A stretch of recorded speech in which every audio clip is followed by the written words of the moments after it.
Le top départ a été donné, les insectes sont lancés. Les papillons les plus rapides sont les Hesperidae, également appelés skippers. Cette créature peut atteindre une vitesse de 60 km/h et a d'excellents réflexes. À côté d'elle, un cheval adulte file à toute allure à peu près à la même vitesse. Une mignonne petite coccinelle se trouve sur son chemin. Bouge ou tu vas te faire piétiner. Le cheval se rapproche mais la coccinelle s'envole et vole juste à côté d'eux, devançant à la fois le skipper et le cheval. Puis elle décide de se poser sur la tête du cheval pour le reste de la course. Même si les coccinelles peuvent voler à une vitesse de pointe d'environ 60 km/h, elles ne restent généralement dans les airs que pendant quelques minutes. Elles peuvent d'ailleurs voler jusqu'à une altitude de 1100 mètres. Le cheval est en tête désormais. Le skipper décide également d'atterrir sur la tête du cheval à côté de la coccinelle. Il colle sa tête au bout du museau du cheval, prenant donc techniquement la tête de la course. Et oui, c'est de la triche. Le sol du désert est brûlant sous le soleil. Pas étonnant que la fourmi argentée saharienne soit la plus rapide de la planète. Elle peut même soulever des centaines de fois son propre poids.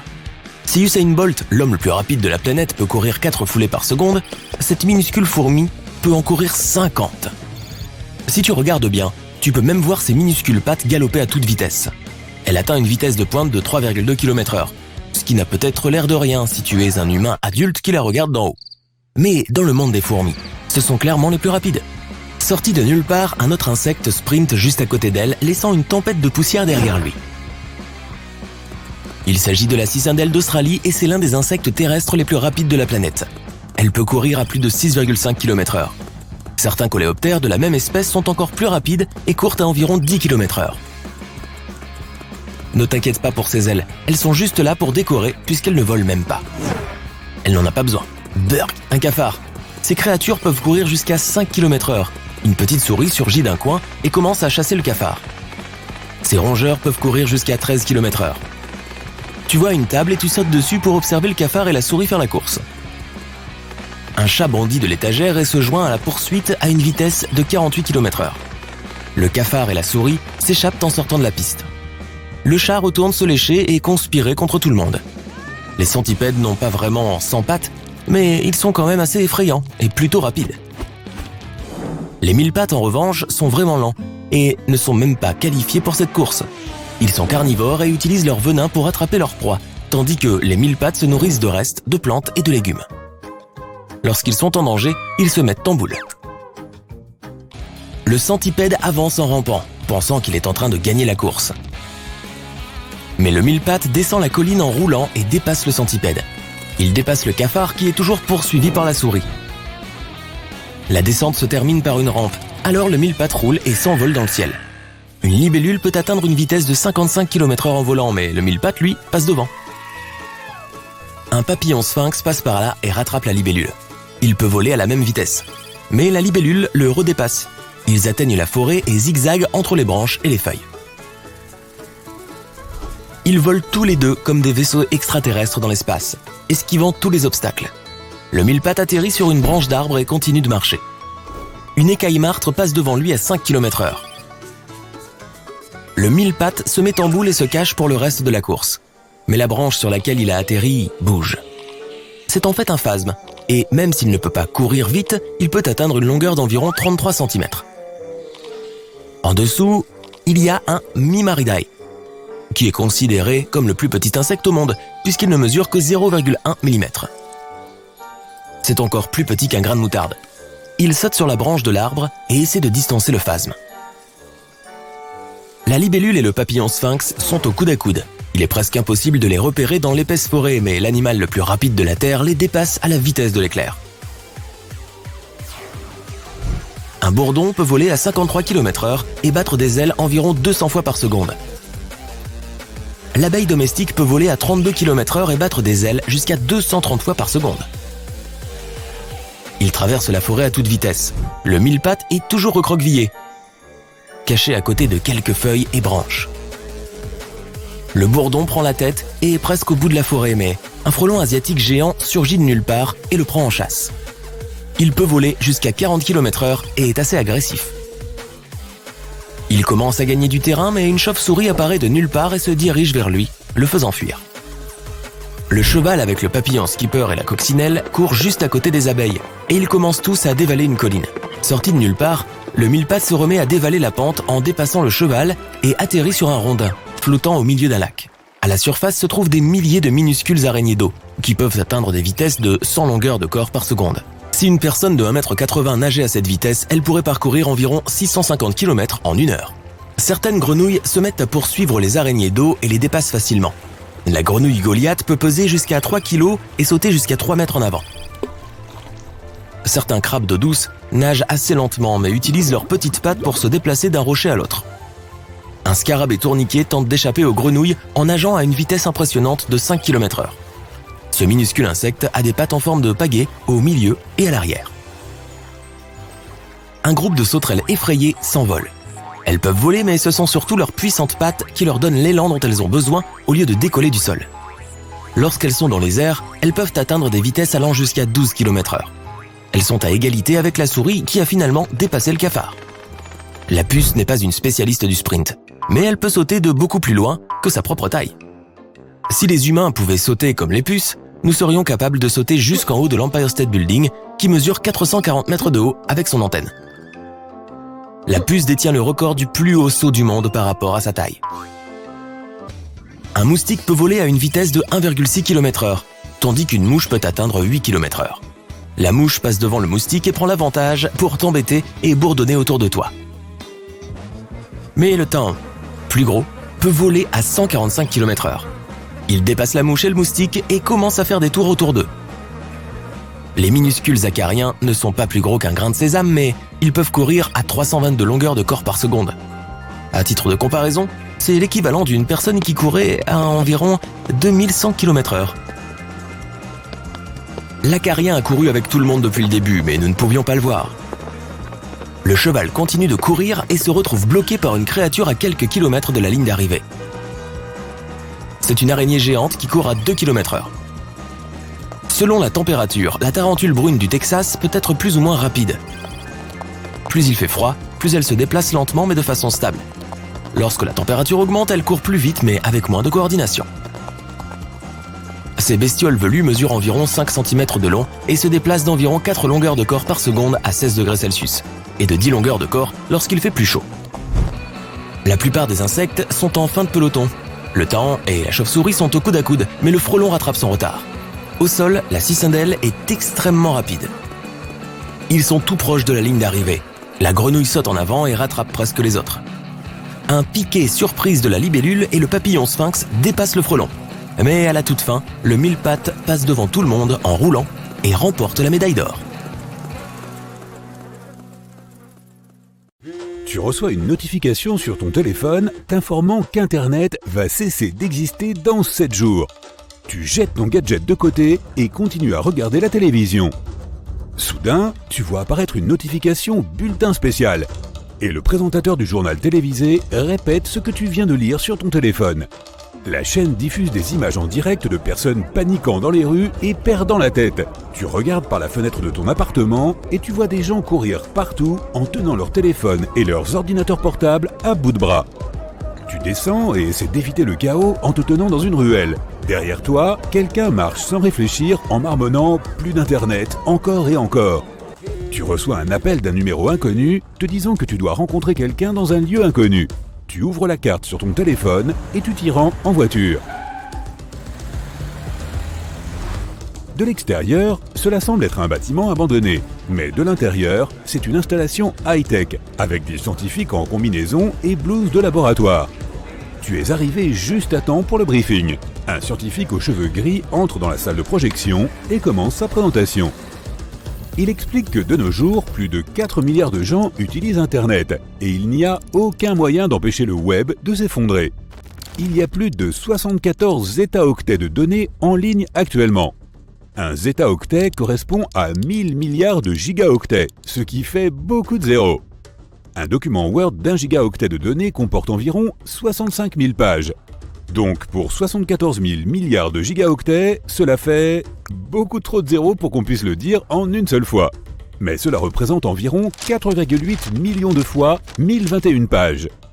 Une feuille de papier A4 a une épaisseur de 0,1 mm. Pour chaque gigaoctet, nous aurons donc 7 mètres de papier empilé.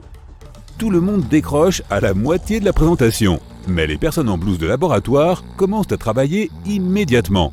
Tu es chargé d'aider à imprimer Internet. Tu prends ta place dans la chaîne de montage avec une centaine d'autres personnes. C'est ton premier jour et tu manipules une presse à imprimer. Le complexe entier est rempli d'imprimantes. Les gens vont et viennent constamment apportant du papier depuis des camions.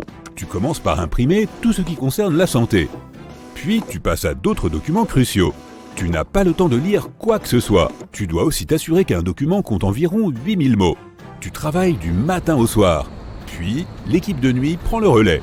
Tu n'as droit qu'à une pause déjeuner, à un total de 20 minutes d'étirement et à un passage aux toilettes.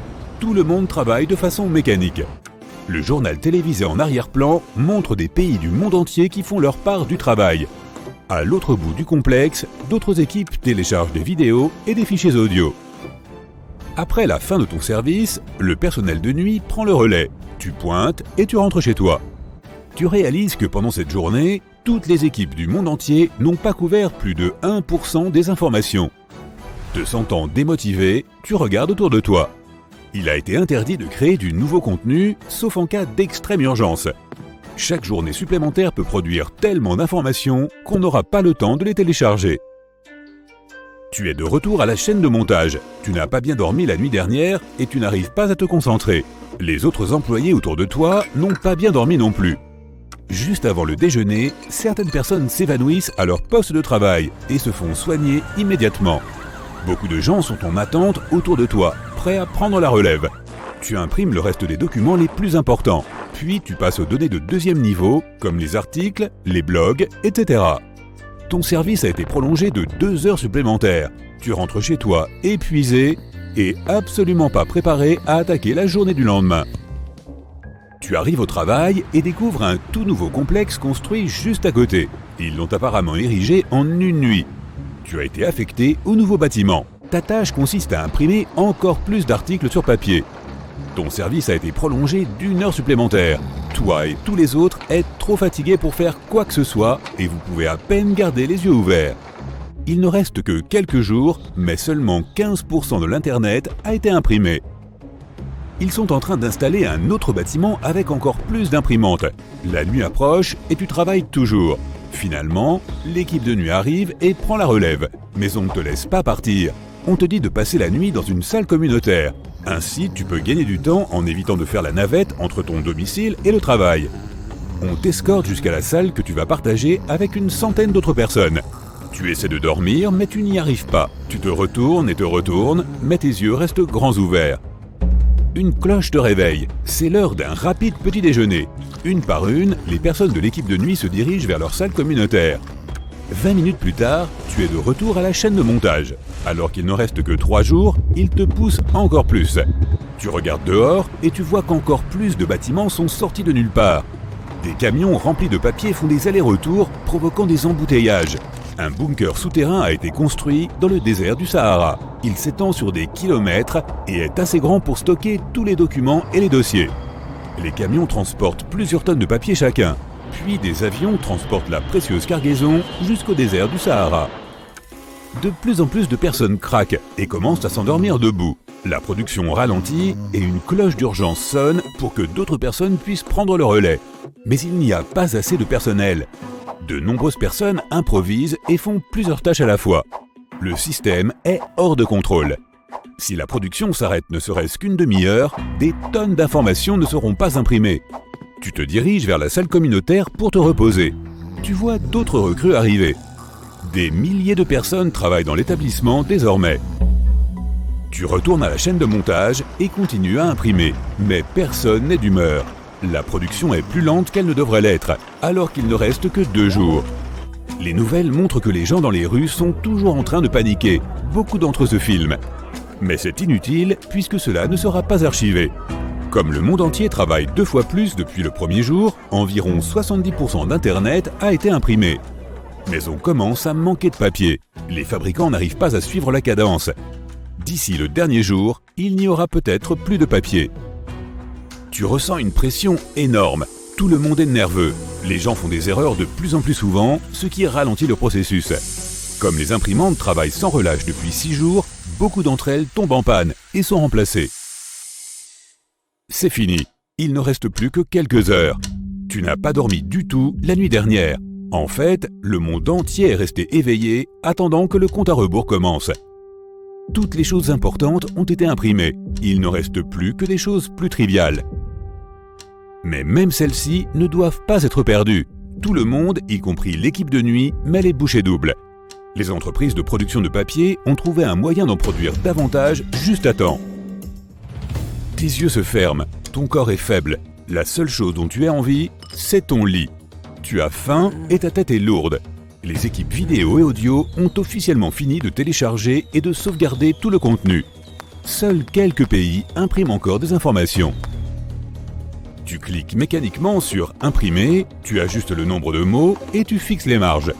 Tu le fais depuis si longtemps que tu peux maintenant le faire les yeux fermés. Mais tu te secoues de temps en temps et tu essaies de te concentrer sur ton travail. Le monde entier se met à l'écoute pour la fin d'Internet. Seuls 0,5% des données ne sont pas encore imprimées, mais on est à quelques minutes de l'arrêt d'Internet. 3, 2, 1 et Internet n'existe officiellement plus. Au lieu de provoquer le chaos partout, les gens se contentent de rester tranquillement dans les rues. Ils semblent avoir accepté la situation. Les téléphones ne sont plus utilisés que pour appeler, envoyer des SMS et faire des choses basiques. Si quelqu'un veut des informations, il se rend dans une bibliothèque ou une librairie. Au cours des 7 premiers jours, l'économie mondiale s'effondre. Les entreprises doivent trouver des moyens de travailler sans Internet. Le système bancaire s'effondre aussi, puisque tout le monde a retiré son argent de ses comptes. Plus de nouvelles ni de hashtags sur les réseaux sociaux, c'est probablement le moment le plus mémorable de l'histoire. Tu expires et tu rentres chez toi, en ce premier jour du monde sans Internet. Waouh, tu es au cœur du désert du Sahara. Tu vas participer à un marathon. Depuis ce point, tu dois marcher 950 km vers l'est jusqu'au point de rendez-vous. Tu veux te prouver à toi-même que tu peux survivre dans n'importe quelle condition. La pleine mer, les terres glacées de l'Antarctique, la jungle amazonienne. Tu as été partout. Et maintenant, c'est au tour du désert brûlant. La clé du succès de toute expédition est la préparation. Tu prends donc un grand sac à dos rempli des affaires nécessaires. Une petite hache pour couper les branches sèches, une boussole, un sac de couchage. Tu ne peux pas compter sur le GPS car la connexion peut être perdue dans le désert. Des allumettes, une trousse de premiers secours, des comprimés de purification d'eau, une lampe de poche. Tu as aussi besoin d'un foulard, d'un bandana, de lunettes étanches qui protégeront tes yeux du sable et de vêtements légers qui peuvent couvrir tout ton corps.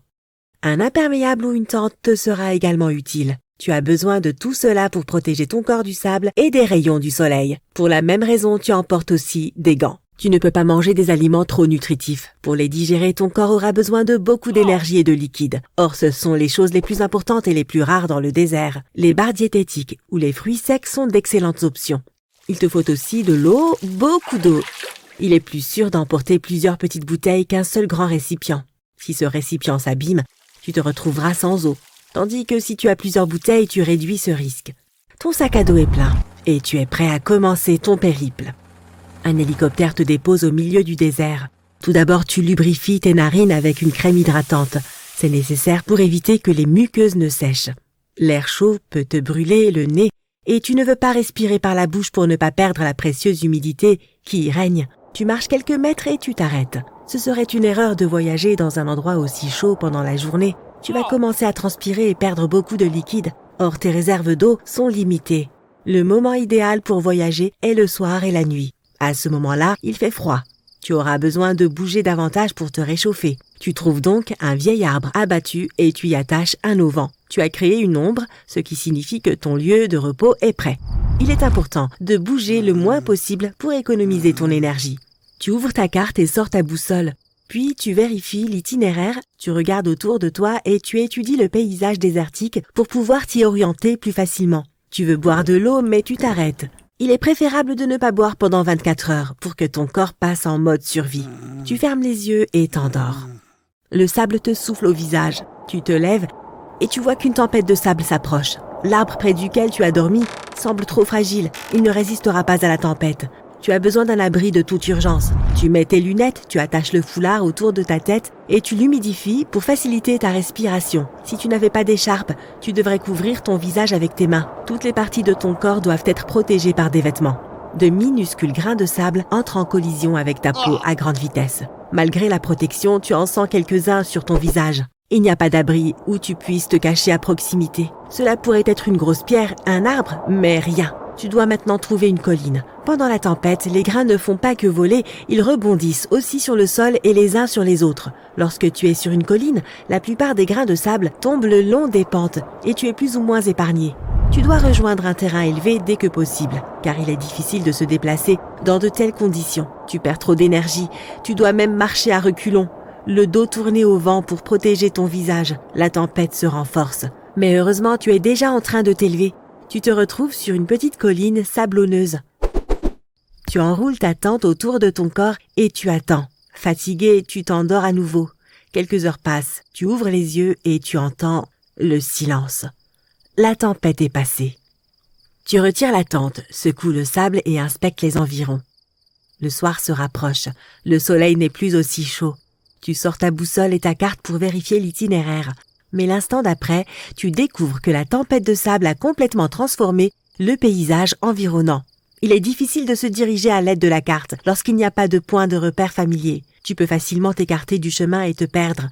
Tu ne sais pas trop où aller. Mais tu as de l'eau et de la nourriture et d'autres personnes savent approximativement où tu te trouves. Dans ce cas, il est préférable pour toi de rester où tu es. Ils commenceront à te chercher et finalement te trouveront. Tu ne gaspilleras pas ton énergie et tes réserves. Mais tu regardes la boussole, la carte, et tu décides d'aller vers l'est. Tu es ici pour terminer le marathon, quoi qu'il en coûte. La nuit est assez froide, mais le mouvement constant t'aide à rester au chaud. Tu vérifies tes poches et t'aperçois que tu as perdu tes allumettes pendant la tempête. Puis tu vois un arbre sec devant toi. Tu coupes quelques-unes de ses branches et les attaches à ton sac à dos. En marchant, tu laisses des marques sur le sable.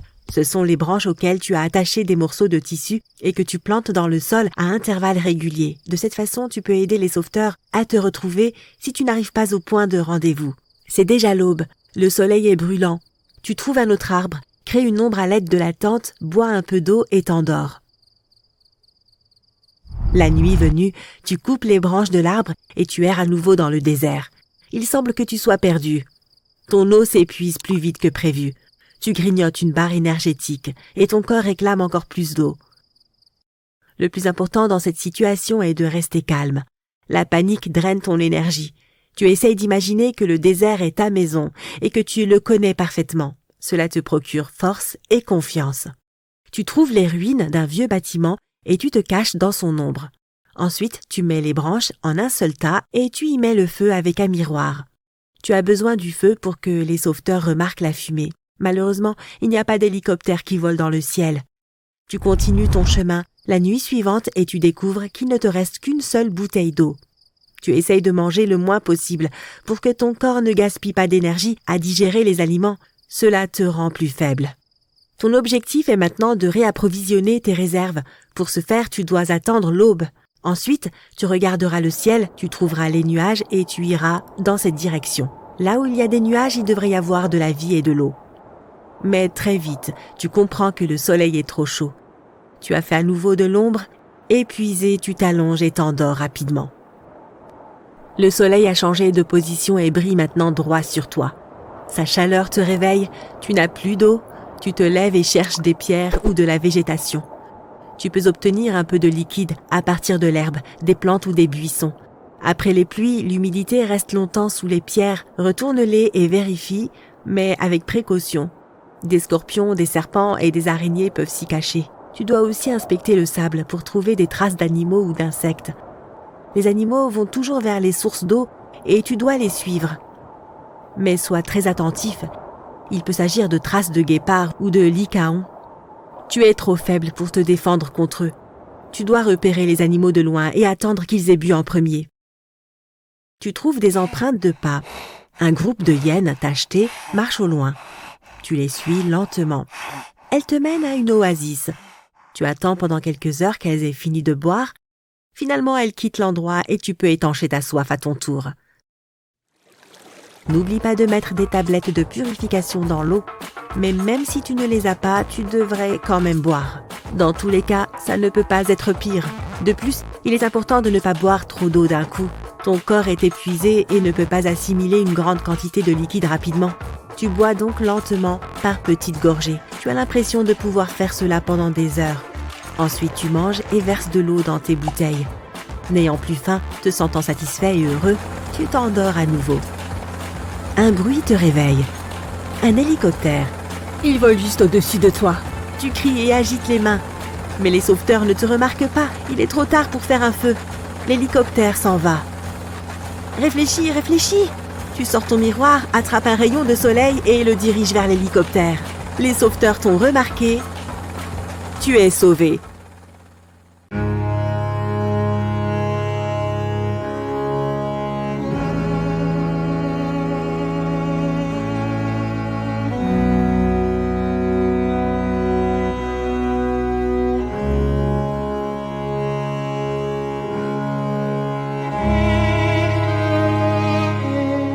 Nous avons vécu ensemble pendant de nombreuses années. Où que tu ailles, je te suivrai. Ce sont les mots qu'Ida Strauss a dit à son mari. L'une des femmes les plus riches du Titanic n'a pas fini dans un canot de sauvetage. Ida a choisi de rester derrière avec son cher Isidore. Quelques instants plus tôt, elle avait offert à sa femme de chambre un cadeau précieux qui lui a probablement sauvé la vie. Isidore et Ida Strauss sont tous deux nés en Allemagne et ont émigré aux États-Unis quand ils étaient enfants. Ils se sont rencontrés à New York et se sont mariés 5 ans plus tard. Le couple a eu 7 enfants, mais heureusement aucun d'entre eux n'était à bord du Titanic. À la fin de son adolescence, Isidore a travaillé pour le magasin de son père. Puis il a lancé avec son frère une entreprise de porcelaine qui s'est développée pour devenir le département de la verrerie chez Macy's. Finalement, les frères ont repris l'ensemble du grand magasin et sont devenus millionnaires. Isidore et Ida étaient connus à New York pour leur richesse, leur charité et leur incroyable amour et dévouement l'un pour l'autre. Chaque fois qu'Isidore partait en voyage d'affaires aux États-Unis ou en Europe, sa femme l'accompagnait. Quand elle ne pouvait pas, ils s'écrivaient de longues lettres tous les jours. Le couple visitait aussi de temps en temps leur Allemagne natale. En 1912, ils ont échappé à l'hiver glacial de New York et se sont dirigés vers l'Europe. À ce moment-là, ils étaient déjà mariés depuis 40 ans. Ils ont surtout passé du temps dans le sud ensoleillé de la France et se sont également arrêtés dans la ville natale d'Isidore. Début avril, il était temps pour eux de reprendre la mer pour rentrer à New York. D'habitude, ils voyageaient sur l'un de ces énormes paquebots allemands de l'époque. Mais cette année-là, tout le monde ne parlait que de ce nouveau paquebot de luxe, le RMS Titanic. Ils n'ont pas pu résister et ont immédiatement acheté des billets de première classe. Le 10 avril, ils sont montés à bord du tout nouveau navire de la White Star Line pour un voyage qui s'annonçait grandiose. Ida et Isidore ont obtenu l'une des 39 suites privées situées au sommet du navire.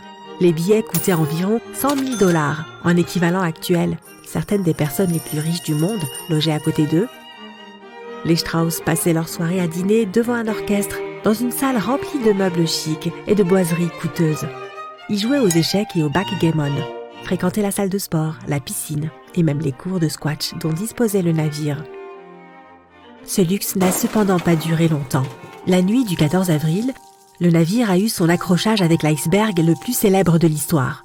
Les passagers ont ressenti une légère secousse, un petit grondement, rien de plus. Personne ne s'est rendu compte qu'il courait un quelconque danger.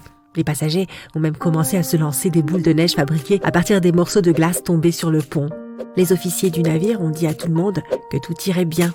Quelques instants plus tard, le capitaine Edward Smith a annoncé qu'il était temps d'enfiler les gilets de sauvetage et de monter dans les canots. Au nombre de 20 seulement, ils étaient tous rangés sur le pont supérieur. Il aurait pu y en avoir plus, mais les concepteurs du navire avaient pensé que cela donnerait un aspect trop désordonné au pont. Il y avait d'ailleurs un exercice d'évacuation de sauvetage prévu ce jour-là, mais à la place, ils ont dû faire face à une véritable situation d'urgence. En gros, seuls les passagers de première classe allaient pouvoir monter sur ces canots de sauvetage. Les Strauss ont quitté leur suite privée et ont attendu les instructions de l'équipage. Beaucoup d'entre eux étaient encore confiants.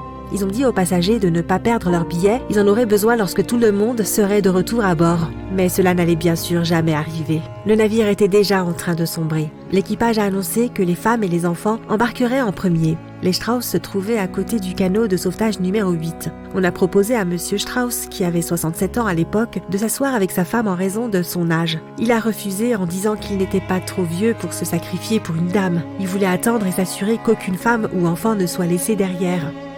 Ellen Bird, la nouvelle femme de chambre d'Ida, a hésité avant de monter sur le canot de sauvetage. Mais Ida lui a dit d'y aller. Il y avait encore de la place pour Ida, et les autres femmes de première classe lui criaient de se joindre à elle. Il fallait environ 10 minutes pour charger chaque canot, et c'est le temps qu'Ida a eu pour choisir son destin. Elle a enlevé son magnifique manteau de vison et l'a tendu à sa servante qui frissonnait. Ida a dit qu'elle n'en aurait plus besoin. Mais le canot de sauvetage ne voulait pas partir sans elle. Les marins ont essayé de l'attraper et de la forcer à monter dans le bateau. Pendant ce temps, l'orchestre du Titanic jouait encore un air entraînant en arrière-plan. C'était ubuesque. Ida s'est arrachée aux mains des marins et est restée sur le pont. Isidore la suppliait de partir. Elle a refusé de le quitter, quoi qu'il arrive. Tous les survivants du canot de sauvetage numéro 8 se sont souvenus de ses dernières paroles sur le véritable amour face à la tragédie. Nous avons vécu ensemble pendant de nombreuses années. Où que tu ailles, je te suivrai. Il a fallu 1 heure entière pour que le premier canot de sauvetage plonge dans l'eau glacée. Le dernier souvenir du Titanic pour de nombreux passagers était Isidore et Ida debout et main dans la main sur le pont. Plus de 200 passagers de première classe ont survécu. Certains d'entre eux ont dit que les Strauss étaient assis paisiblement dans 2 chaises longues, se tenant la main, attendant simplement leur sort. Les 25 passagers du canot de sauvetage numéro 8 ont passé le reste de la nuit à ramer pour se mettre en sécurité. Ils poursuivaient ce qu'ils pensaient être les lumières d'un navire. Il s'est avéré que le navire de sauvetage est arrivé de la direction opposée. Mais ils ont eu de la chance d'être retrouvés. De nombreux passagers, dont Ellen Bird, ont partagé l'histoire d'Ida et Isidore avec les journalistes, disant que c'était leur souvenir le plus important de cette funeste nuit. 1 mois plus tard, environ 30 000 personnes se sont rendues à leur cérémonie commémorative, et même le maire de New York est venu. Personne ne semblait surpris que les Strauss aient sacrifié leur vie pour les autres. Ellen Bird a essayé de rendre le fameux manteau de vison à la famille Strauss, mais ils lui ont demandé de le garder en souvenir d'Ida. La seule chose qui était avec les Strauss cette nuit-là et qui existe encore est un médaillon en or et en onyx. Isidore l'avait accroché à sa montre à gousset. Le médaillon contenait 2 photos, une de leur fils aîné et une de leur fille aînée. Le médaillon était tellement bien fermé que les photos n'ont pas été mouillées. Certains des bijoux du Titanic sont restés intacts, même après 70 ans. L'expédition de 1985 a trouvé des colliers, des bagues, des broches, des boutons de manchettes, toutes sortes d'accessoires. Une montre à gousset rouillé qu'ils ont trouvée s'était arrêtée à 1h45 du matin. C'est à peu près l'heure à laquelle le navire a coulé. À bord, un collectionneur de livres s'est assuré que sa mère et sa femme de chambre montent dans un canot de sauvetage. Il n'a pas eu autant de chance. Dans ses bagages se trouvait un livre rare, vieux de 400 ans. Widener rentrait à New York après une chasse aux livres anciens les plus réussis. Ce petit livre repose quelque part au fond de l'océan, avec les 7 millions de lettres que le Titanic transportait. Une lettre a été écrite par un passager de première classe à sa mère la veille du naufrage du Titanic. C'est la seule lettre écrite à bord qui ait survécu à l'Atlantique glacial. Elle a été retrouvée pliée dans un cahier à l'intérieur d'une poche. Un autre passager de première classe était un chimiste d'origine allemande. Il se rendait à New York pour ouvrir une parfumerie. Tout ce qui est resté de lui était un sac rempli d'échantillons de parfums. Alors que le Titanic coulait, le violoniste Wallace Hartley et son orchestre ont continué à jouer jusqu'à la toute fin. Quand Hartley a réalisé qu'il n'allait pas s'en sortir, il a décidé de sauver la chose la plus précieuse qu'il avait, son violon. Il l'a mis dans un sac en cuir pour qu'il flotte. 10 jours plus tard, ils ont retrouvé le violon endommagé par l'eau. Sa fiancée l'a gardé et des années plus tard, il a été vendu aux enchères pour 1,7 million de dollars. C'est aujourd'hui encore un des vestiges les plus importants du Titanic. Les 5 pianos à queue se trouvant à bord n'ont pas eu autant de chance. Ils sont toujours là quelque part. Les plongeurs ont tout de même réussi à récupérer une partition de musique. C'était la chanson d'une pièce de théâtre de Broadway. Elle était encore lisible, même après plus de 70 ans sous l'eau. La seule voiture qui se trouvait sur le Titanic vaudrait probablement des millions aujourd'hui. Le coupé Renault CB appartenait à un passager de première classe, William Carter. Évidemment, le malheureux véhicule n'a pas subsisté. Carter et sa famille ont survécu à cette terrible nuit et ont même déposé une réclamation de 5 000 $ à leur assurance pour la voiture. Si la Terre rétrécit et perd sa masse, alors la force de gravité deviendra plus faible chaque jour. Les gens réussiront à sauter plus haut et à flotter dans les airs. Il n'y aura pas assez d'air puisque toute l'atmosphère s'envolera tout simplement dans l'espace. Tout deviendra léger. L'eau se transformera lentement en gaz et la Station spatiale internationale et la Lune quitteront l'orbite de la Terre pour aller faire du surf dans l'espace. Mais si la Terre se mettait à rétrécir de 2 cm par seconde et ne perdait pas de masse, alors tout notre système solaire disparaîtrait en 15 à 17 ans. Le nombre de catastrophes naturelles augmenterait de façon exponentielle. Et tout cela commencerait par une petite poussée. Tu es au supermarché en train de faire tes courses quand tu ressens soudain un tremblement de terre. Il n'est pas fort, mais il fait tomber un paquet de chips de l'étagère. À partir de ce moment, la Terre commence à rétrécir vers l'intérieur. Imagine un ballon qui se dégonfle lentement. Sa taille diminue de seconde en seconde, mais son poids reste le même, ce qui signifie que sa densité augmente. La même chose se produit avec notre planète. Tout, du noyau à la croûte terrestre, se comprime lentement vers l'intérieur. Mais les océans, la végétation, les maisons, tout reste à l'identique. Le premier jour, les gens ne remarquent pas la différence. Pendant la journée, notre planète rétrécit de 2 km. Cela représente 0,01% de la Terre entière. Après un mois, tu peux te sentir légèrement mal. Maux de tête, faiblesse, fatigue accrue. Ton corps ressent des changements de pression. La Terre rétrécit de 64 km en un mois. Le poids de la planète reste inchangé, mais sa densité augmente. Lorsque tu te trouves sur un objet qui diminue et dont la densité augmente, tu ressens en même temps le renforcement et l'affaiblissement de la gravité. Il t'est difficile de bouger tes pieds, mais le haut de ton corps te semble léger. Tu vis près du rivage, alors tu remarques que le niveau de l'eau a augmenté. Tu prends une poignée de sable, il semble plus lourd que d'habitude, mais au niveau de ta tête, le sable perd un peu de poids. Cela se produit parce qu'il y a une gravité accrue en bas. Plus tu montes, plus la gravité s'affaiblit. Mais à chaque seconde, le niveau de gravité renforcé augmente. Tu peux arriver au dernier étage d'un gratte-ciel et ressentir une incroyable légèreté. Mais plus tu descends, plus la pression devient forte. Dépêche-toi, le gratte-ciel va bientôt tomber. La gravité et le changement de forme de la Terre détruisent les villes du monde entier. Les fondations des bâtiments s'effondrent à cause du rétrécissement constant de la croûte terrestre. Les maisons deviennent plus lourdes et font beaucoup plus de bruit lorsqu'elles s'effondrent. La poussière s'élève haut dans les airs et s'envole vers le ciel. Une partie de la poussière se dépose plus rapidement sur le sol à cause de la gravité. Les mois passent. Dans les forêts, les arbres tombent car le sol compresse et brise leurs troncs. La production agricole est interrompue. Maïs, blé, tournesol, tout cesse de pousser dans de telles conditions. Après une promenade dans le parc, tes jambes sont si fatiguées que tu as l'impression d'avoir couru un marathon. Lorsque tu es allongé dans ton lit, il t'est difficile de te lever. Tu as l'impression qu'un énorme aimant te tire vers le bas. De plus, tu sens un poids sur tes paupières. Ton corps ressent constamment la même tension que celle que tu ressens au milieu de ta séance d'entraînement à la salle de sport. Tu dormirais facilement aux étages supérieurs, mais ils n'existent plus depuis que tous les bâtiments se sont effondrés. La pression atmosphérique augmente, ce qui provoque des maux de tête. Les centrales électriques et les usines ne fonctionnent plus. Les barrages se brisent et l'eau inonde de nombreuses villes. Internet a disparu. Plus aucun avion ne vole dans le ciel. Tous les outils de navigation cessent de fonctionner correctement car le paysage entier de la planète est en train de changer. Il n'y a plus de gadgets électroniques en état de marche dans le monde.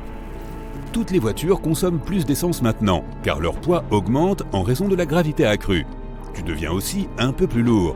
Tes jambes doivent résister à une énorme charge. Tes baskets se déchirent à cause de la pression croissante.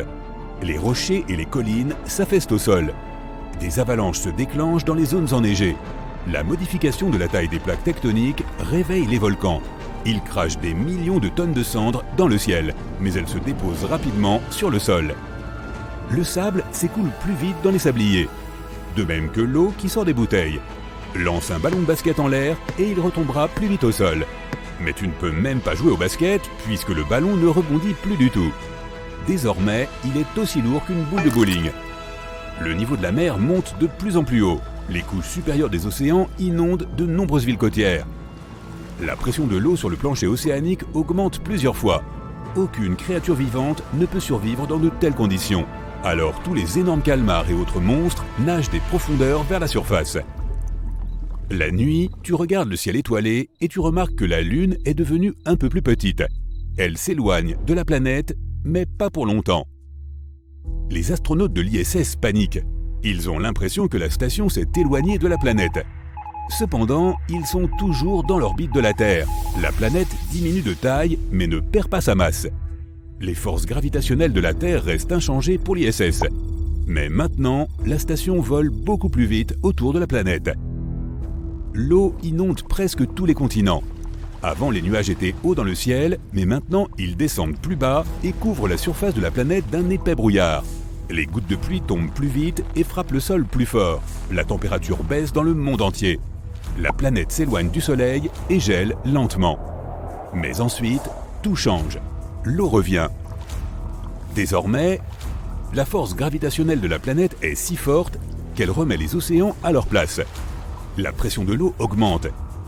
Il est beaucoup plus difficile de nager, même près du rivage. La densité de la Terre atteint des valeurs colossales. Maintenant, si tu trébuches et tombes, tu ne pourras pas te relever. Seuls les petits animaux et les insectes peuvent se déplacer aussi vite qu'avant. Plus un objet est léger, moins la gravité l'affecte. Une année passe. La Terre a rétréci vers l'intérieur de 750 km. L'air, les gaz, l'atmosphère, tout devient si dense et lourd qu'il est difficile de respirer. Tu ne survivras pas longtemps dans de telles conditions. La planète qui rétrécit nous éloigne du Soleil. Le ciel devient gris car la lumière provenant du Soleil a diminué. Les nuits deviennent trop sombres. La Lune n'éclaire plus le ciel nocturne. Un stylo posé sur une table semble plus lourd qu'un haltère. La table ne peut pas le supporter et se brise sous un tel poids. 8 années se sont écoulées. La taille de la planète est réduite de moitié. Cependant, son poids reste le même. Toutes les mers et tous les océans ont gelé à cause de la baisse de température et de l'augmentation de la pression. La planète qui rétrécit exerce une pression énorme sur les minéraux naturels cachés dans la croûte. Cela crée des conditions idéales pour l'apparition des diamants. Avant, ils se trouvaient à une profondeur de 100 km. Désormais, ils affleurent à la surface. 10 ans ont passé. Le diamètre de la Terre a diminué de 7500 km. Notre planète est plus petite que la Lune, mais presque 80 fois plus lourde. Tous les satellites spatiaux qui survolent la planète sont tombés sur la Terre glacée. La Terre est en train de devenir l'un des objets spatiaux les plus denses de l'univers. La force de sa gravité attire la Lune. Elle se brise en millions de morceaux et vole autour de notre planète sous la forme d'une ceinture de pierre. 17 ans se sont écoulés. Notre planète peut tenir sur la pointe d'un cheveu. Mais elle n'a pas perdu sa masse. La densité colossale sur une si petite surface transforme notre Terre en un trou noir. Elle devient de plus en plus lourde et massive. Toutes les planètes du système solaire s'effondrent à mesure que l'obscur géant gravitationnel grandit. La lumière du Soleil y entre et ne ressort jamais. Le trou noir absorbe non seulement la matière, mais aussi le temps. Il devient des milliers de fois plus lourd que le Soleil. Notre étoile se divise en millions de fines bandes de lumière et libère les flux d'énergie les plus puissants. Le trou noir l'absorbe. Tu es prêt? C'est parti! Nash travaille avec 3 femmes, Madison, Samantha et Gabriella. Il est amoureux de l'une d'entre elles depuis des mois. Jette un coup d'œil à la photo qui les montre en train de discuter. Peux-tu dire de laquelle des femmes Nash est amoureux?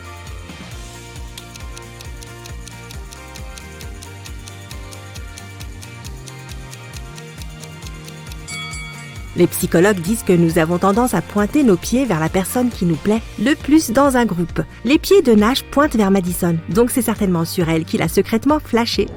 Un groupe d'amis, Abby, Becky, Tom, Flynn et Ethan passaient une soirée à manger et à parler ensemble. Abby savait que sa meilleure amie, Becky, était amoureuse de l'un des garçons, mais elle ne lui avait jamais dit de qui il s'agissait. À un moment donné, Becky a fait une blague et tout le monde s'est mis à rire. Abby a prêté attention à ses amis et elle a immédiatement deviné de qui Becky était amoureuse. Peux-tu le deviner aussi?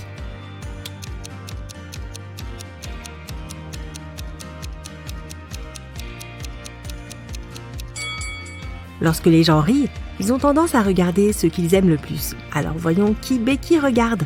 Oh, on dirait que c'est Tom. Emily a gagné à la loterie et maintenant elle peut choisir son prix. Elle a 3 options. Une Ferrari toute neuve, un sac à main Gucci et des chaussures Jimmy Choo. Regarde ces objets attentivement et dis-moi quel prix Emily devrait choisir.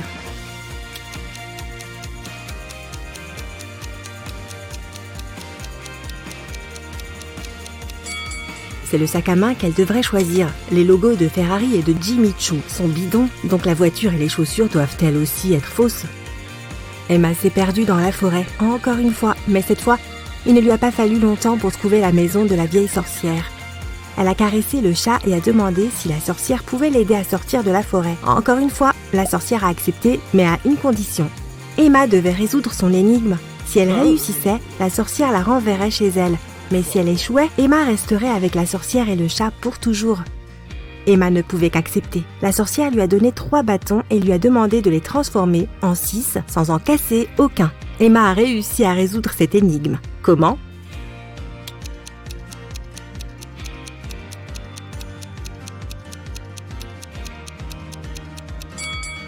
Trois bâtons suffisent pour écrire le chiffre romain 6, comme ceci. Jette un coup d'œil à ces 2 femmes qui vont à l'opéra.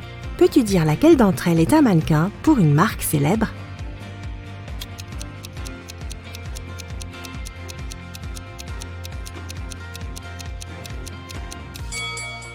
Les 2 femmes ont des sacs Louis Vuitton, mais regarde attentivement les logos. Le logo de droite est faux, donc le sac doit lui aussi être une contrefaçon. Cela signifie que c'est la femme à gauche qui représente la marque.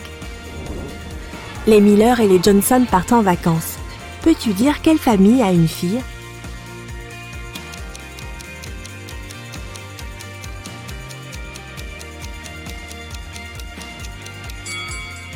Regarde bien leurs valises.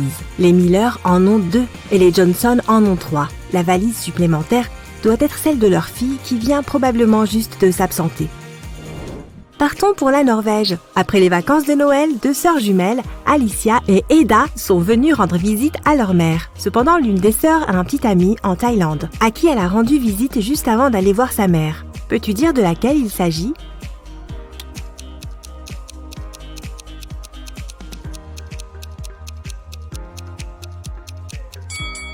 La Norvège est un pays froid du nord de l'Europe, et c'est l'hiver, mais contrairement à sa sœur jumelle, Eda est bronzée. C'est probablement parce qu'elle vient de passer ses vacances dans un pays chaud, comme en Thaïlande, chez son petit ami. Ce doit donc être elle. Un chimiste a découvert un nouvel élément. 3 jours plus tard, il a soudainement disparu. Ben, son stagiaire, est censé terminer le travail du scientifique. Cependant, toutes les données sont sur l'ordinateur du chimiste. Mais Ben ne connaît pas le code d'accès. Il sait seulement que le code d'accès est le nom de sa fille, dont le scientifique n'a jamais parlé. Heureusement, il y a un indice. Peux-tu deviner le nom de la fille ?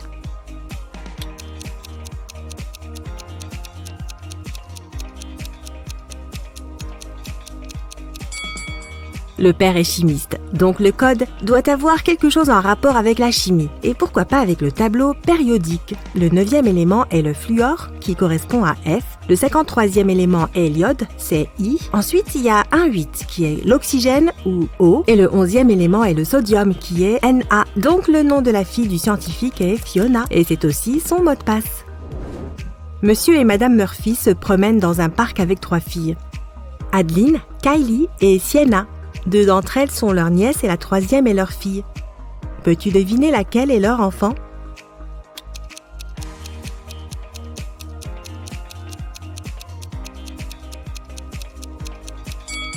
C'est Adeline, leur fille. Regarde, Monsieur et Madame Murphy ont tous les 2 les yeux bleus. Cela signifie que leur fille doit forcément avoir, elle aussi, les yeux bleus. Et Adeline est la seule fille qui ait les yeux bleus. 3 filles. May, Regan et Tessa se sont rendues à une fête en disant qu'elles étaient des top modèles de renommée mondiale. Cependant, 2 d'entre elles mentaient. Peux-tu deviner laquelle a dit la vérité et est vraiment un top modèle célèbre ?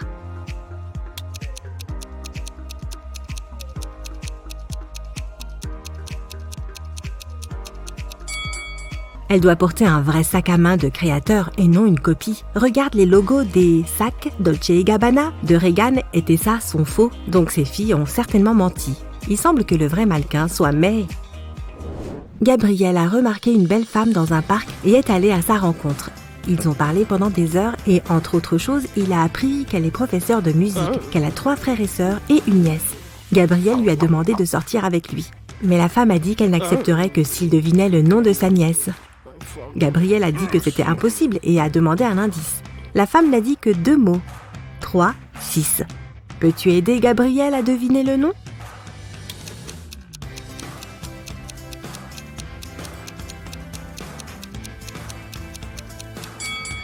N'oublie pas qu'elle est professeure de musique, donc il doit y avoir un lien avec la musique.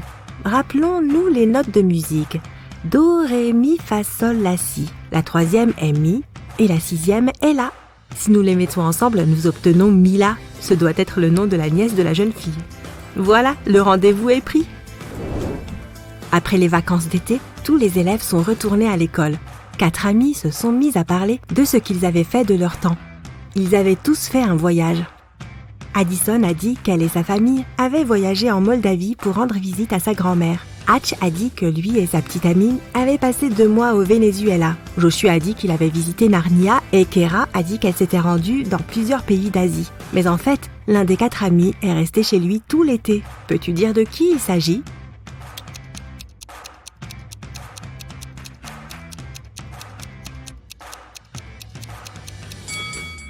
De Joshua. Narnia est un pays fictif. Il a probablement fait un marathon de films cet été dans sa chambre.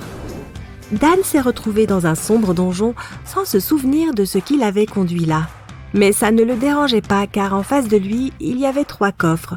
L'un d'eux était rempli de pièces d'or, un autre de pièces d'argent et le 3e de diamants. Il pouvait prendre n'importe lequel de ces coffres avec lui. Cependant, à l'extérieur, il y avait un vampire qui l'attendait. Que devait faire Dan ?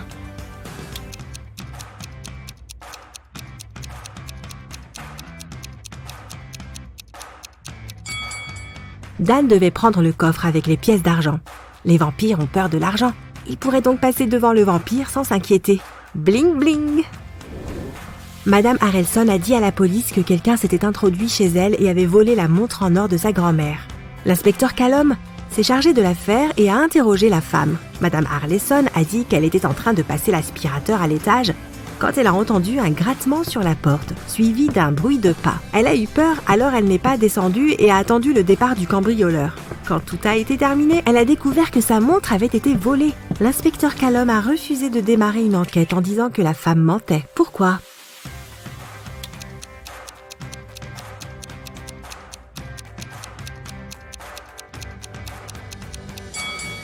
Madame Harrelson a dit qu'elle était en train de passer l'aspirateur quand elle a entendu du bruit. Ce n'est tout simplement pas possible car un aspirateur est très bruyant et elle n'aurait pas pu entendre quoi que ce soit. Hope et Luke sont un couple qui vit à New York. Luke vient de trouver un nouvel emploi et il est parti pour un voyage d'affaires en Inde. Dans l'après-midi, Hope a appelé son petit ami et lui a demandé ce qu'il faisait. Luke a répondu qu'il déjeunait et qu'il allait bientôt se rendre à une réunion d'affaires. Lorsque Luke est rentré chez lui, une semaine plus tard, Hope a rompu avec lui. Pourquoi ?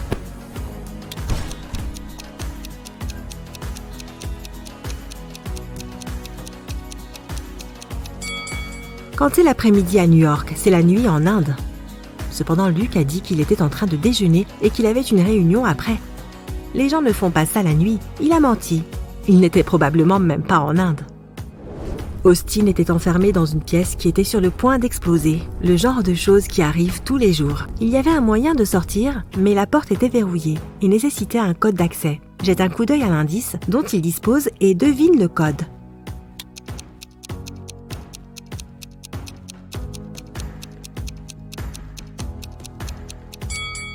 Chaque chiffre correspond au nombre de lignes dans la lettre correspondante. 4 lignes sont nécessaires pour faire un E et un M. 2 pour un V, 2 pour un T et 3 pour un Z. En suivant la même logique, le code doit être 1, 3, 3, 2. Bien joué!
Tu t'assieds sur le lit, tu poses tes pieds sur le sol et tu sens immédiatement l'eau froide.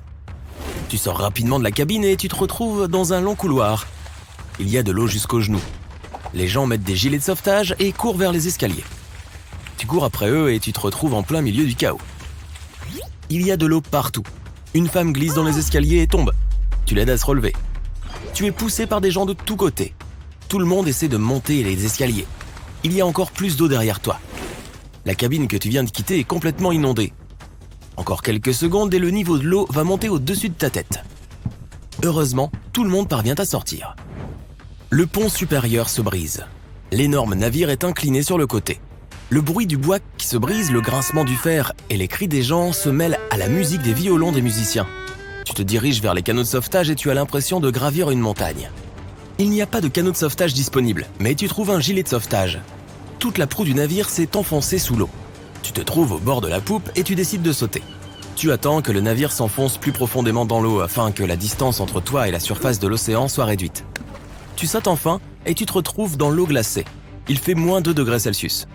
Pas assez pour geler l'océan, mais suffisant pour transformer une flaque d'eau sur la route en glace. Tu as du mal à respirer à cause du froid. Tu regardes l'un des navires les plus majestueux et réputés insubmersibles de l'histoire couler. 1h30 plus tard, un autre paquebot arrivera et sauvera tous les survivants. Mais avant ça, tu dois gérer cette situation d'une manière ou d'une autre. 90 minutes pour survivre la nuit dans les eaux glacées de l'océan Atlantique, parmi le chaos, les cris et le désespoir. Une seule chose pourrait être encore pire, les requins.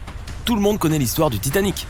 Et si les survivants avaient remarqué des ailerons de requins parmi les débris? Théoriquement, cela aurait pu arriver. Premier scénario. Le bruit du crash et les vibrations dans l'eau pourraient attirer les grands requins blancs. Ils nagent dans les eaux froides de l'océan Atlantique où s'est produite la catastrophe. Ils font partie des prédateurs les plus dangereux de la planète. Ils sont grands, rapides, forts et leurs 300 dents acérées, tranchantes comme des lames de rasoir, sont alignées sur plusieurs rangées. Et maintenant, tu aperçois quelques nageoires triangulaires qui sortent de l'eau. Elles tournent rapidement autour de toi et des autres personnes. Tu attrapes un morceau de bois flottant laissé par le bateau pour y grimper. Le froid freine tes mouvements et tes mains glissent. Ces bruits attirent les requins. L'un des prédateurs se dirige maintenant droit sur toi. La peur met ton cerveau en veilleuse et tes instincts se mettent en marche. Tu fais de ton mieux pour nager loin du requin aussi vite que possible. Bien sûr, il est inutile de fuir un requin rapide dans l'eau, mais tu essaies quand même. 2 secondes passent et tu sens ton talon frapper le nez du requin.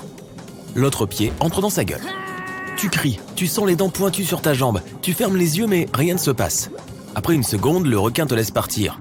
Les grands blancs attaquent rarement les humains. S'ils mordent, c'est juste parce qu'ils veulent te tester.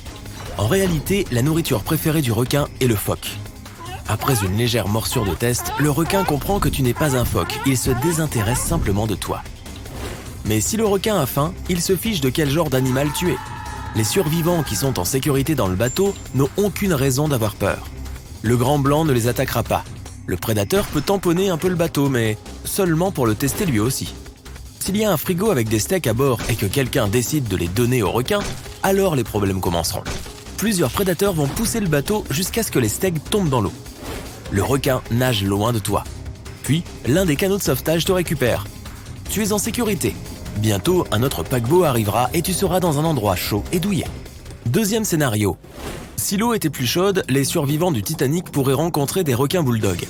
Tu sautes dans l'eau depuis le navire qui sombre. L'eau n'est pas si froide, tu peux facilement nager jusqu'à la porte flottante la plus proche. Mais tu remarques un grand aileron triangulaire avec une pointe sombre sur le dessus. Contrairement aux grands blancs, ces requins ne sont pas rapides. Ils semblent paresseux et lents, comme s'ils n'étaient pas intéressés par toi. Mais tu dois quand même escalader la porte aussi vite que possible. Les requins bulldogs sont parmi les plus agressifs au monde. Ils créent délibérément une illusion de lenteur pour que leur proie se détende. Au bon moment, ils deviennent agiles et rapides. On les appelle ainsi à cause de leur visage court et aplati comme celui des chiens. Et leurs corps sont puissants. Ces prédateurs aiment frapper leur proie ou d'autres requins avec leur tête. Dès que tu franchis la porte, le requin bulldog se jette dessus et tu tombes dans l'eau. Heureusement, il y a un bateau de sauvetage à proximité. Les gens te font monter à bord. Plusieurs requins frappent le bateau de tous les côtés. C'est effrayant, mais grâce à vos efforts combinés, vous gardez le bateau à flot. Bientôt, un autre paquebot arrive et fait fuir les prédateurs grâce à son signal sonore et au bruit rugissant de son moteur. Ce scénario désagréable est heureusement impossible. Les requins bulldogs ne nagent que dans les eaux chaudes de l'océan. Mais très souvent, on les trouve près des sources d'eau douce, les estuaires des rivières et les eaux peu profondes. C'est pourquoi les gens les voient si souvent près des plages. Renseigne-toi toujours sur l'endroit où tu vas te baigner avant de plonger dans l'eau. Le troisième scénario, le plus probable. Tu sautes dans l'eau, elle est encore glaciale et tu as du mal à bouger à cause du froid. Ton gilet de sauvetage te maintient parfaitement à la surface. Les lumières du Titanic en train de couler éclairent l'eau un petit peu. Et dans la profondeur noire infinie, tu remarques quelque chose qui ressemble à un gros bloc de pierre. Un poisson ancien, le requin le plus majestueux du monde, nage près de toi. C'est un requin du Groenland. Il nage même dans les eaux arctiques. Donc, ils ne craignent pas les températures froides de l'Atlantique Nord. Cet énorme prédateur est plus gros qu'une voiture. Chaque année, sa longueur augmente d'1 centimètre. Tu as de la chance de le voir car c'est l'un des requins les plus rares au monde. Heureusement, il est de nature docile et ne t'attaquera pas. La cuisine entière du Titanic flotte peut-être dans l'eau et attire ces requins. Ils sont lents, paisibles et vieux. L'âge du requin du Groenland peut atteindre 400 ans. Ce requin est considéré comme adulte 150 ans après sa naissance. Celui que tu regardes actuellement, en 1912, a peut-être connu l'âge d'or des pirates, avec sabres, perroquets et cache-œil. Et il est fort possible que le même requin qui a assisté au désastre du Titanic soit encore vivant en 2021 et erre lentement dans les eaux froides de l'océan Atlantique. Dans tous les scénarios, tu as réussi à t'échapper. Mais si un requin t'attaque dans l'eau et qu'il n'y a pas de bateau à proximité, tu as quand même une chance de survivre. L'essentiel est de ne pas paniquer. Ne fais pas d'éclaboussures ou de mouvements brusques pour ne pas exciter le requin. Tu portes un gilet de sauvetage, tu n'as donc pas besoin de bouger pour rester à flot. Ne t'éloigne pas du requin, sinon il pensera que tu es sa proie. Le requin va nager autour de toi, alors ne le perds pas de vue. Tu peux nager lentement jusqu'à un bateau ou des planches de bois, n'importe quoi que tu puisses escalader. Si tu es près de la côte, nage lentement dans sa direction jusqu'à ce que tu atteignes des eaux peu profondes. Après cela, il faut s'enfuir rapidement. Mais attention, le requin peut même t'attraper à cet endroit. Alors, garde les yeux sur lui à tout moment. Si le requin t'attaque quand même, tu devras lutter pour ta vie. Les points faibles du requin sont ses yeux et ses branchies. Vise-les avec tes poings et tes pieds. Ton vaisseau spatial vole à travers l'espace à 99,9% de la vitesse de la lumière. Les étoiles se transforment en traînées brillantes. L'espace infini s'est rétréci en un tunnel. Un flash lumineux apparaît devant toi et... boum!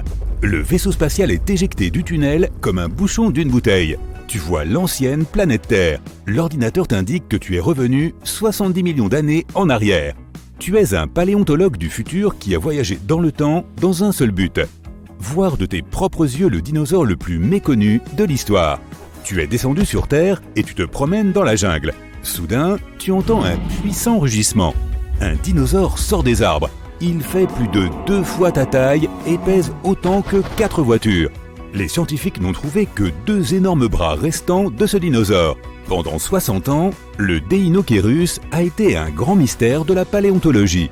Désormais, nous pouvons voir cette créature dans son intégralité. Ils ont réussi à trouver un ensemble complet de fossiles en Mongolie. Traduit du latin, le nom de ce dinosaure signifie « terrible main ». Apparemment, il n'était pas très doué pour le poker. Deinocheirus est un cocktail animal que la nature a préparé pour te faire à la fois hurler et rire. Examinons-le du point de vue de l'évolution.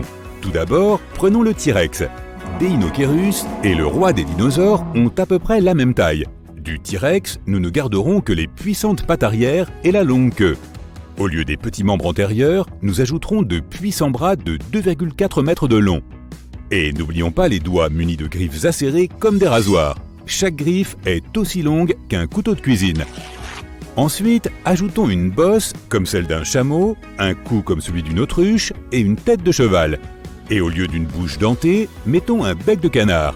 Maintenant, notre Deinocheirus est prêt. Il a aussi des griffes longues et pointues au bout de ses pieds plats. Ses larges semelles l'aidaient à marcher au fond des rivières et à ne pas s'enfoncer dans le limon. La plupart des scientifiques pensent qu'il était aussi couvert de plumes.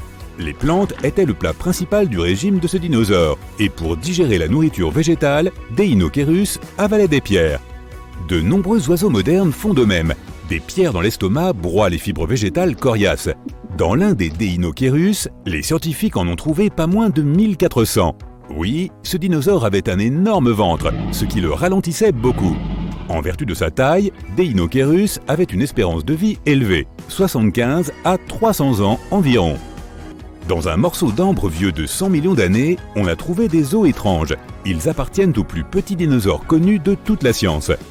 Prends 2 billets de banque dans ton portefeuille. Ce dinosaure pesait à peu près le même poids. Il avait la taille d'un colibri moderne. Les scientifiques ne savent pas à quoi ce minuscule dinosaure ressemblait le plus, un lézard ou un oiseau. Mais ils sont presque sûrs qu'il pouvait voler et qu'il chassait des insectes. Ses plus de 100 dents pointues le confirment. Que se passe-t-il lorsque tu croises un poulet et un crocodile? Tu obtiens un vilain dinosaure du nom de Hesperonychus. Il était petit, mais plutôt féroce. Il vivait en Amérique du Nord et chassait probablement des mammifères. Il ne pesait que 2 kilos et était couvert de plumes comme un poulet. Si le paresseux était un dinosaure, il ressemblerait au lézard de Suzhou. Ce dernier se déplaçait sur 2 jambes, était aussi grand qu'une girafe moderne, mais pesait 3 fois plus. Le lézard de Suzhou avait des plumes sur le corps, et son long cou l'aidait à regarder dans toutes les directions. Dans l'ensemble, la queue de ce dinosaure le faisait ressembler à un rat géant sur 2 pattes. Lorsque les scientifiques ont vu pour la première fois les fossiles de cet animal, ils n'ont pas cru qu'il était réel. Le Halscaraptor ressemble à un hybride entre un vélociraptor et une autruche, mais ce dinosaure avait la taille d'une noix. Les solides membres postérieurs de la créature confirment qu'il pouvait marcher sur la terre ferme. Le dinosaure chassait des poissons, plongeant sous l'eau pour trouver ses proies. Nous sommes habitués à ce que les animaux volants aient 2 ailes, mais l'évolution aime jouer avec les règles. Le Microraptor avait 4 ailes. De solides plumes étaient attachées à chacune d'elles. Ce dinosaure ne pesait pas plus de 900 grammes. Ses plumes étaient noires et brillantes comme celles d'un corbeau. Il n'y a aujourd'hui aucun oiseau sur la planète qui possède 4 ailes. Cela signifie qu'il a évolué à partir de dinosaures à 2 ailes.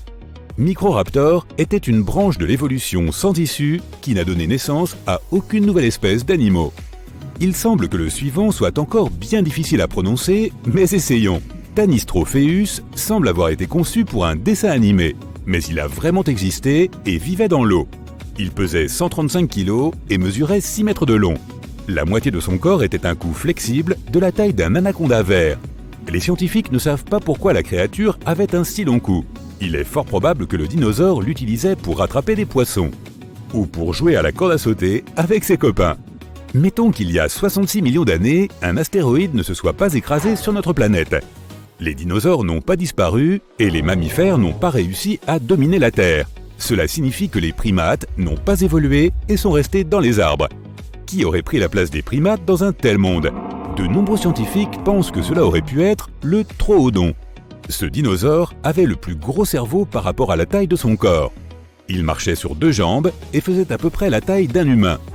Hypothétiquement, Troodon aurait pu évoluer et devenir aussi intelligent que nous, les humains, le sommes aujourd'hui. Au fait, le plus petit cerveau par rapport à la taille du corps appartient au stégosaure. C'était le plus grand des dinosaures à armure. C'était un mangeur de plantes, mais sa queue puissante et ses pointes acérées étaient redoutées par tous les chasseurs de l'époque. Le stégosaure pesait près de 4 tonnes, mais son cerveau n'était pas beaucoup plus gros qu'un hot-dog. Pegomastax n'était pas plus gros qu'un chat domestique et il courait librement en Afrique il y a 100 à 200 millions d'années.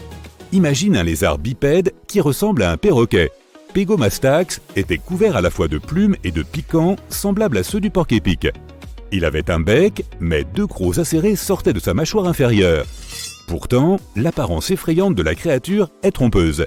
Le dinosaure courait vite et pouvait mordre fort, mais c'était tout de même un paisible mangeur de plantes.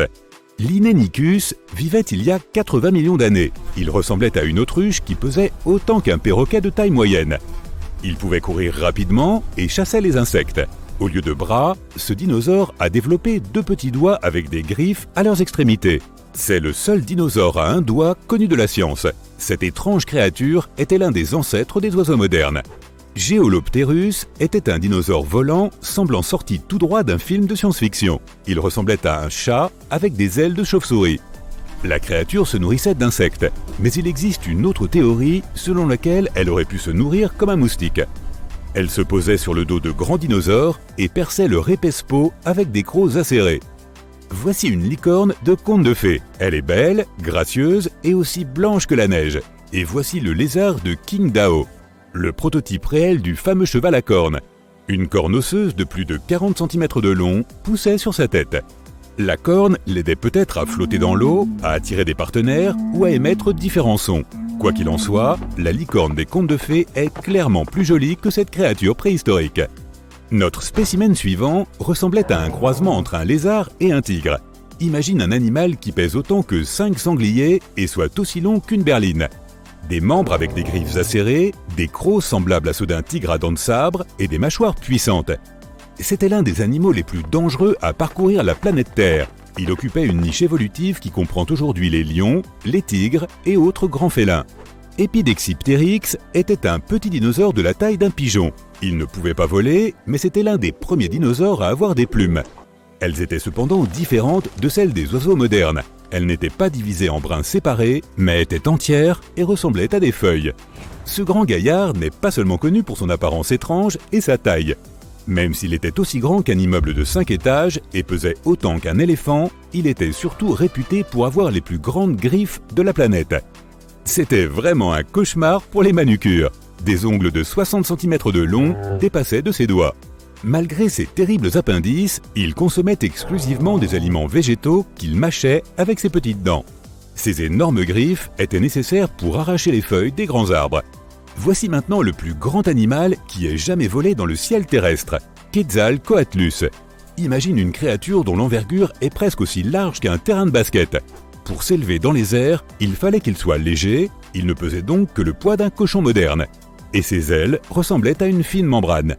Elles s'étendaient du bas de ses pattes jusqu'à ses doigts allongés.